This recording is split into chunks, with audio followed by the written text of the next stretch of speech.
La cruz está ante mí y el mundo atrás quedó.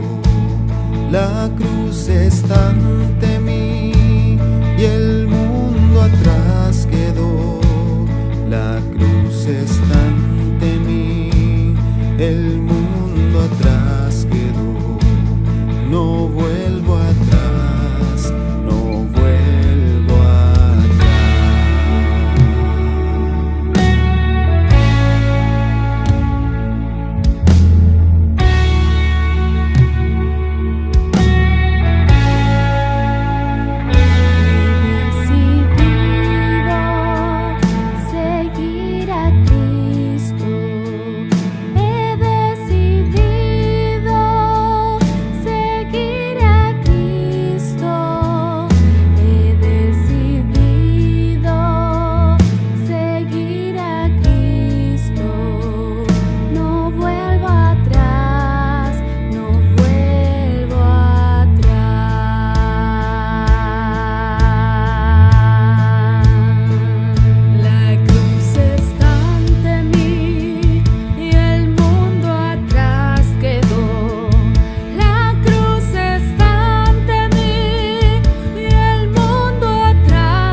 Muy buenos días, queridos hermanos de la iglesia. Podemos decir, Ebenezer, hasta aquí nos ayudó Dios. Así es, efectivamente Dios nos ha ayudado, nos ha guardado y nos ha bendecido hasta el día de hoy. Vamos a leer algunos pasajes en Marcos capítulo 3. Si me acompañan, Marcos capítulo 3, desde el versículo 3 en adelante, leemos así. Después subió al monte y llamó así a los que él quiso, y vinieron a él. Y estableció a 12 para que estuviesen con él y para enviarlos a predicar, y que tuviesen autoridad para sanar enfermos y para echar fuera demonios. A Simón, a quien puso por sobrenombre Pedro, a Jacobo, hijo de Zebedeo, y a Juan, hermano de Jacobo, a quienes apellidó Boanerges, esto es, hijos del trueno, a Andrés, Felipe, Bartolomé, Mateo, Tomás, Jacobo, hijo de Alfeo, Tadeo, Simón el cananista y Judas Iscariote, el que le entregó, y vinieron a casa. El relato bíblico continúa en el capítulo 6 y el versículo 7. Leemos allí, Marcos 6, 7. Después llamó a los 12 y comenzó a enviarlos de dos en dos, y les dio autoridad sobre los espíritus inmundos. Y les mandó que no llevasen nada para el camino, sino solamente bordón, ni alforja, ni pan, ni dinero, ni cinto, sino que calzasen sandalias y no vistiesen dos túnicas. Y les dijo, donde quiera que entren en una casa, hospédense allí, hasta que salgan de aquel lugar. Y si en algún lugar no los recibieren, ni les oyeren, salgan de allí, y sacudan el polvo que está debajo de vuestros pies, para testimonio a ellos. De cierto les digo que en el día del juicio será más tolerable el castigo para los de Sodoma y Gomorra que para aquella ciudad. Y saliendo predicaban que los hombres se arrepintiesen, y echaban fuera a muchos demonios, y ungían con aceite a muchos enfermos, y los sanaban. Y me permiten, voy a leer una partecita de este relato que está en Mateo. Mateo se explaya más. Y hay unas palabras aquí, algunos versículos que vamos a mencionar durante el mensaje, por eso los leo. En Mateo 10, capítulo 16. Capítulo 10, versículo 16 dice, He aquí yo los envío como a ovejas en medio de lobos. Sean pues prudentes como serpientes y sencillos como palomas. Y guárdense de los hombres, porque los entregarán a los concilios y en sus sinagogas los azotarán. Y aún ante gobernadores y reyes serán llevados por causa de mí, para testimonio a ellos y a los gentiles. Mas cuando los entreguen, no se preocupen por cómo o qué hablarán, porque en aquella hora les será dado lo que han de hablar. Hasta ahí nomás. En estos pasajes que están aquí relatados, escritos en la palabra de Dios, está relatado el momento en que el Señor eligió a los 12 y los envió a predicar.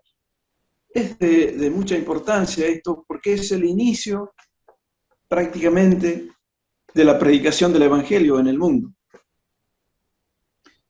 Pero aquí en estos dos pasajes, especialmente en los que hemos leído en Marcos, leemos de instrucciones y consejos que el Señor les da. Me gusta cuando leemos en el versículo 13 del capítulo 3. Después subió al monte y llamó así a los que él quiso. A los que él quiso. Eso quiero resaltar. Cuando él decide elegir a quienes continuarían con el mensaje, tenían que ser personas que él eligiera y nadie más. Como cuando asume un presidente o un gobernador, él elige sus ministros. Son personas de su confianza, que él cree que son idóneos para realizar la tarea. Él los elige. Los ministros no están elegidos por el pueblo, por el voto popular, sino que él, el gobernador, el presidente, elige a sus ministros. Y en este caso también el Señor eligió a los que él quiso. Y después dice, y vinieron a él. Y vinieron a él. También son frases que se resaltan, que son importantes. El hecho de que después que nos haya elegido, ellos vienen a él, da la sensación, la impresión de que vienen voluntariamente. Vienen también porque quieren, porque saben quién es el que lo está llamando. Cuando leemos vinieron a él, vemos que ellos asumen el compromiso de ir. Y en aquella oportunidad les da instrucciones y consejos. En esta oportunidad le da instrucciones que sirvieron solamente para esa ocasión. Por ejemplo, les dijo que no llevasen dinero, que no llevasen nada para el viaje. Pero, sin embargo, más adelante, en Lucas 22, leemos que él les preguntó, ¿aquella vez que yo los envié, les faltó algo? Ellos respondieron, nada. Pues ahora sí.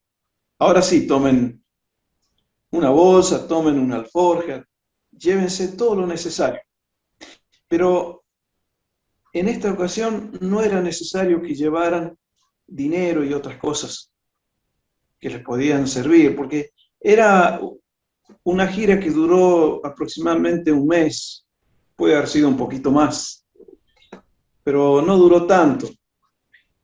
De todos modos, en un viaje de un mes uno necesita llevar, ¿no es cierto? Necesita llevar una valija con ropa, necesita llevar dinero, una tarjeta que tenga crédito. Pero sin embargo, el Señor les dijo que no llevasen nada. ¿Saben por qué? ¿Por qué no iban a necesitar? Era obvio. El lugar, la casa donde fuesen hospedados, a la ciudad donde llegaban, o a la aldea, ellos llegaban con el mensaje de Dios. El mensaje era simple: predicaban que los hombres se arrepintiesen.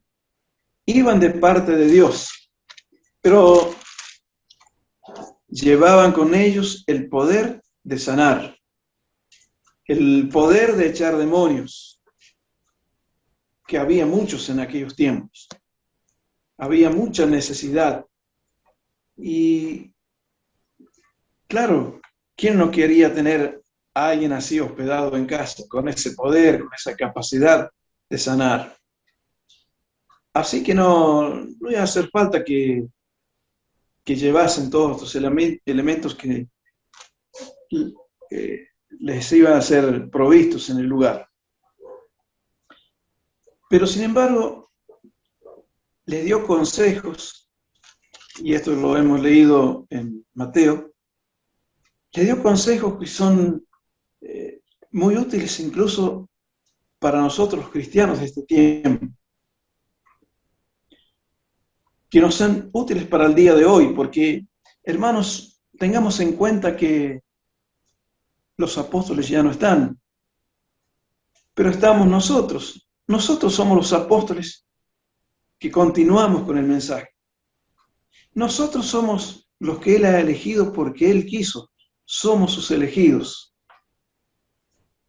Y hemos ido a Él cuando Él nos llamó. Gracias a Dios. Gracias a su misericordia. Él nos eligió y nosotros hemos ido voluntariamente también a seguirle. Y estos consejos que les da, que hemos leído en Mateo, son muy importantes entonces para los días de hoy. Les dice que debían ser prudentes, que debían ser sencillos. Así debe ser el cristiano portador del mensaje de Dios. Debe tener estas características. Aquí no vale ser soberbio, orgulloso. Dios espera a hombres y mujeres cristianas sencillas, prudentes. Debían estar también dispuestos a soportar pruebas. Le iban a llegar pruebas, y más que todo en este tiempo, después lo hemos visto en sus vidas, en los primeros capítulos de Hechos. Hechos de los Apóstoles. ¿Cuántas pruebas tuvieron que soportar? Y en el día de hoy, durante toda la historia de la cristiandad, los hombres de Dios han tenido que soportar pruebas, grandes pruebas, por ser cristianos. Pero también debían aprender a confiar en quien los enviaba. Debían tener su confianza puesta en las promesas de Dios. Y sobre todo, tenían que tenerlos puestos, sus ojos puestos en el objetivo, predicar. Y saliendo, predicaban que los hombres se arrepintiesen. Ese era el mensaje, así de sencillo. Lo mismo en los días de hoy. Siguen los mismos consejos de parte de Dios, siguen sus cuidados, igual que en aquel entonces. Nada ha cambiado para Dios, y nada ha cambiado en el mensaje, y tampoco debemos cambiar nosotros con respecto a ellos, cuando el Señor los envió. La duración de ellos siguiendo al Señor fue más o menos 3 años. Algunos, los primeros, fueron un poquito más de 3 años, otros incluso un poco menos, pero aproximadamente unos 3 años estuvieron con el Señor. Ahora, durante esos 3 años, el Señor los preparó. Ya los había elegido, le había dado instrucciones y consejos, y tenía que prepararlos. La obra del Señor Jesús, nosotros ya la sabemos. ¿Cuál fue su obra en este mundo? Vino a morir por el hombre pecador, para dar salvación a la criatura que Dios había creado, lo más hermoso, pero que había desobedecido y por lo tanto estaba condenado. El hombre y la mujer estaban condenados. Entonces Cristo vino a morir por nosotros, hizo una obra completa, vivió una vida santa, consagrada a Dios, para poder después ofrecerse para morir en la cruz por nosotros. Y al tercer día resucitó. Lo sabemos, eso es básico. Así fue la obra que Él hizo. Pero si los que debían proclamar el mensaje fallaran, de nada serviría su obra, quedaría en el olvido. De ahí entonces la importancia de la elección y la preparación de estos hombres que debían continuar el mensaje. Su preparación no fue fácil. No fue fácil. ¿Saben por qué? Se van a caer de espaldas cuando se los diga. Ellos pensaban como políticos. Sí, como políticos. Y así comenzaron a seguir al Señor, como políticos. Pensaban en un rey, en un reino, en un emperador, Jesús, y ellos como sus servidores inmediatos. Siempre en el pueblo judío estuvo este pensamiento, el de tener un rey, el de tener un emperador. Es que también habían vivido tantos años subjugados, esclavos, debajo de tantos emperadores, de tantos reinos. En la actualidad, en ese momento, estaban bajo el mando del Imperio Romano. Entonces, cuando apareció Jesús, muchos pensaban que podía ser Él el emperador para empezar un nuevo reino, y que ese reino dominaría el mundo. No solamente ellos, sino también hombres como Herodes pensaron, cuando escuchó la pregunta, ¿dónde ha nacido el rey de los judíos? Entonces él pensó que llegaba un rey y consecuentemente un nuevo reino, e iba a ser su rival. Entonces mandó matar a los niños de 2 años. Juan el Bautista también dudó en alguna oportunidad. Había pasado ya un tiempo prudencial en el que él pensó, esperaba que iba a ser el rey, que Jesús iba a ser el rey, y mandó a preguntarle, ¿eres tú el que habías de venir o esperaremos a otro? Estaba en la mente de Juan la posibilidad de que Jesús fuese un rey, de un nuevo reino. Es posible que Judas también, pensando él que Jesús iba a ser el rey, que los iba a liberar de los romanos, y ya había pasado también como 3 años y no había indicios de eso, sino que lo veía cada vez más dominado, por decirlo así, se decepcionó y por eso decidió venderlo y después suicidarse. Y esta era la mentalidad, el pensamiento de los discípulos. Pensarían que el Señor iba a ser el rey y ellos sus ministros. Ministro de Economía, ministro de Agricultura y de Pesca, de eso sabían. Que iban a ser comandantes de ejércitos, que marcharían a la voz de los apóstoles, a la orden de ellos. Vivían pensando en un reino. Poco antes de que el Señor instituyera la cena del Señor allí en el aposento alto, ellos estaban discutiendo eso. ¿Quién iba a ser el primero en el reino? Aún después de la resurrección del Señor, leemos allí en Hechos capítulo 1, los primeros versículos, le hacen una pregunta, la última pregunta que le hicieron al Señor en vida. ¿Restaurarás el reino de Israel en este tiempo? Vivían pensando como políticos. Iban a tener un rey y ellos iban a ser sus servidores inmediatos. Y no fue hasta el momento en que el Señor les dijo que iba a ser crucificado que aún no lo entendían.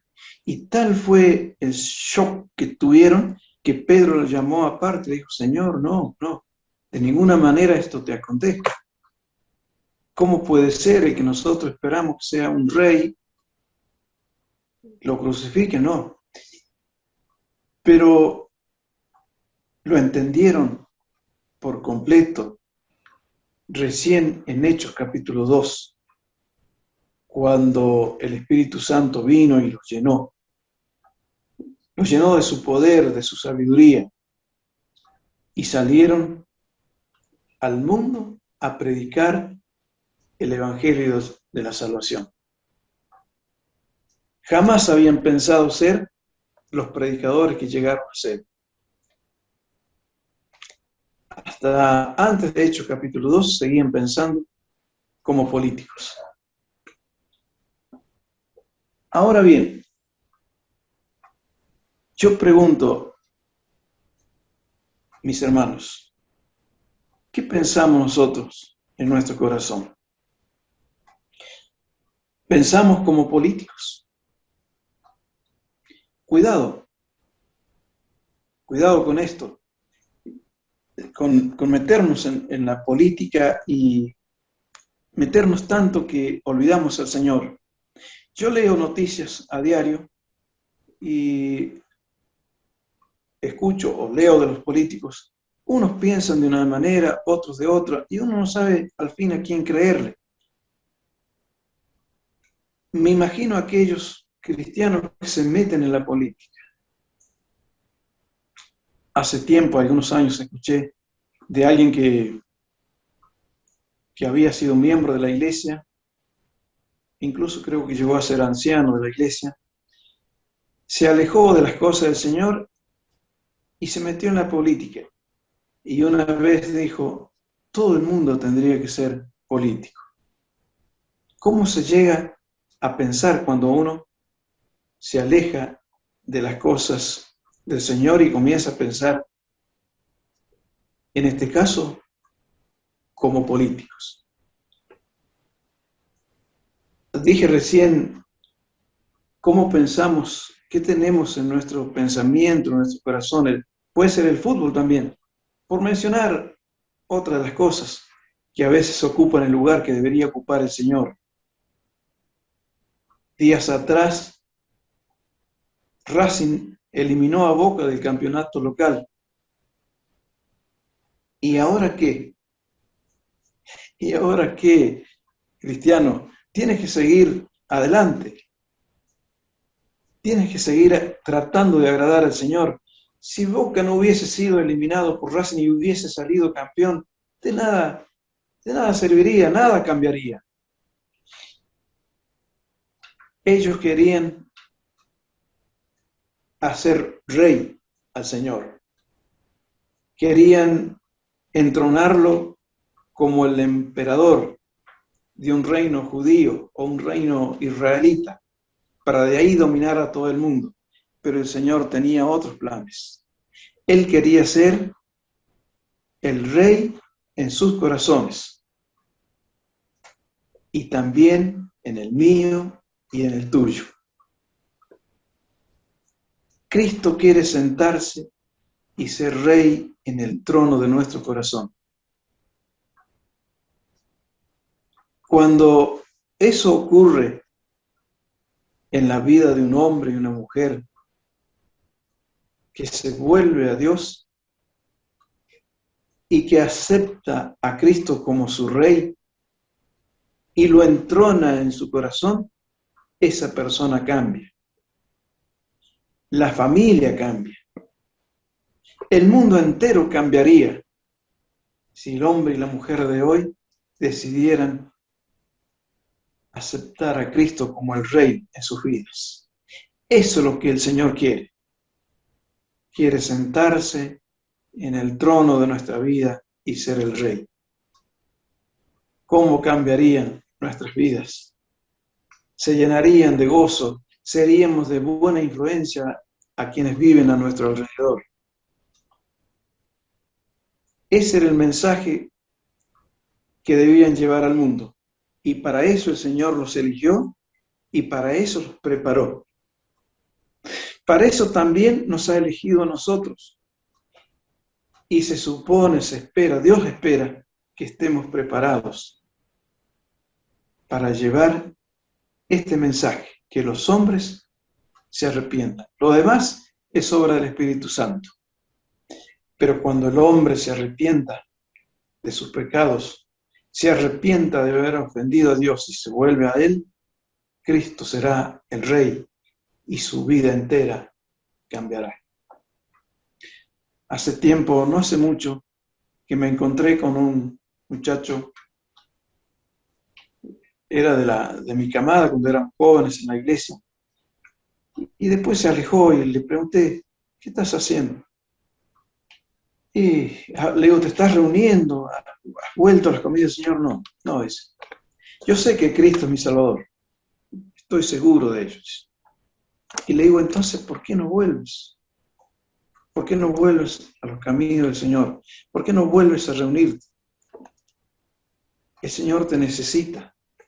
Tenemos que aprovechar el tiempo y predicar el Evangelio que el Señor nos mandó. Y así viven muchos cristianos que no les interesa reunirse.